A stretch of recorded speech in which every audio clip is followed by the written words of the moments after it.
The U.S. government chartered flight arrived this morning at March Air Reserve Base in Moreno Valley, California.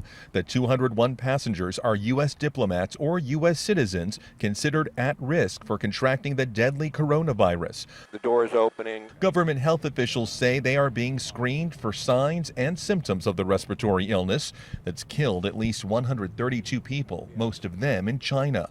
The plane first made a fuel stop in Anchorage, Alaska.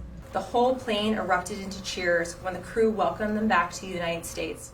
Ann Zink is the chief medical officer for the state of Alaska and says all the passengers were screened twice before boarding the plane in China and were kept separate from the crew the entire trip.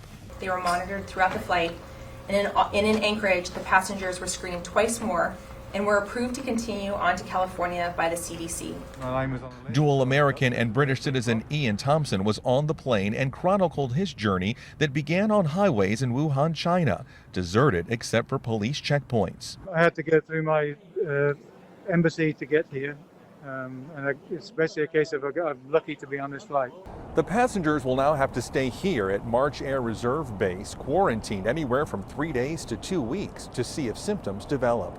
The Trump administration is now reportedly considering whether to suspend all U.S. flights to and from mainland China.